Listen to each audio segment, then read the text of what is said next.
Padre bueno, gracias te damos porque has estado siempre pendiente de cada uno de nosotros y rogamos que sigas guiando nuestras vidas y defendiéndonos de todo mal.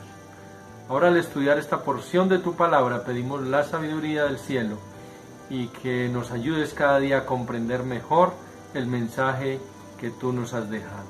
En el nombre de Jesús te lo imploramos. Amén. Bien, entremos de una vez en el estudio de hoy, que se titula La unidad de la Escritura. ¿Qué quiere decir esto?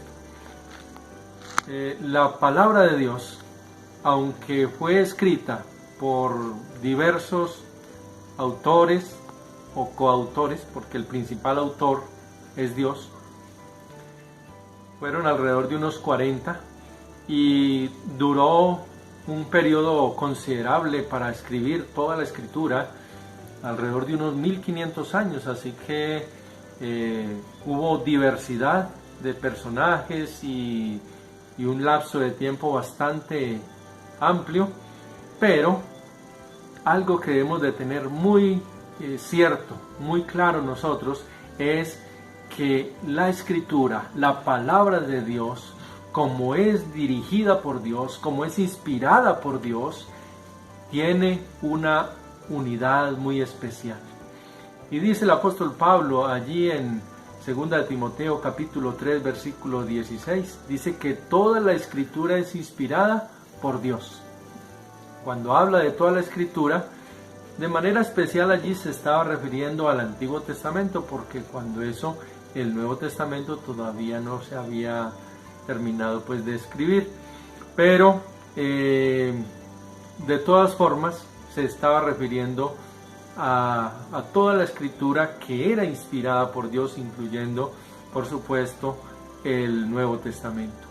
Y el apóstol Pedro, allí en su segunda carta, en el capítulo 1 y el versículo 20 y 21, dice que nunca la profecía fue traída por voluntad humana, sino que los santos hombres de Dios hablaron siendo inspirados por el Espíritu Santo.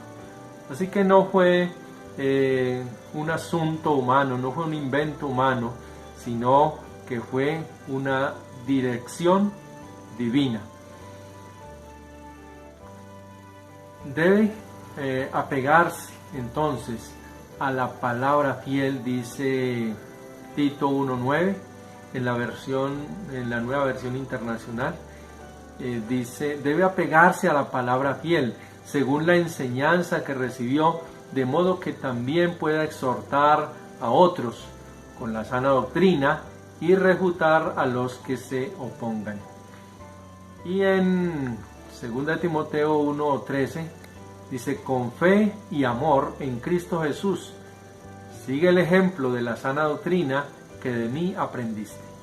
Entonces, para que podamos tener una sana doctrina y esa doctrina nos lleve a aumentar nuestra fe, debemos de confiar y creer en la unidad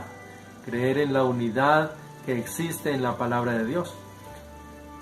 Y debemos de tener claro que tanto el Señor Jesús como los apóstoles, como el apóstol Pedro, el apóstol Pablo, ellos hablaban de pasajes que se encontraban en el Antiguo Testamento. Por lo menos Jesús, cuando habló de que Él iba a estar en la tierra durante 3 días y 3 noches, habló acerca de Jonás, que estuvo en el vientre del gran pez durante 3 días y 3 noches. Y el apóstol Pablo, el apóstol Pedro mencionan pasajes del Antiguo Testamento. Con esto afirman que hay una unidad entre el Antiguo y el Nuevo Testamento. Es muy importante, mis queridos hermanos y amigos, que cuando estudiemos un tema bíblico tengamos en cuenta la Escritura.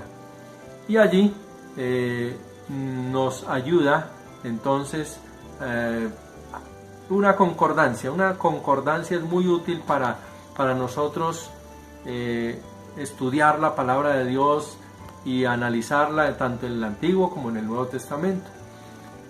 Entonces debemos de tener en cuenta, mis queridos hermanos y amigos, para buscar la solución a quizás algunas contradicciones aparentes, primero que todo pedir la dirección del Espíritu Santo y segundo escudriñar las Escrituras, como les mencionaba ahora, con una concordancia y investigar bien para darnos cuenta finalmente que no va a haber ninguna contradicción en la palabra de Dios.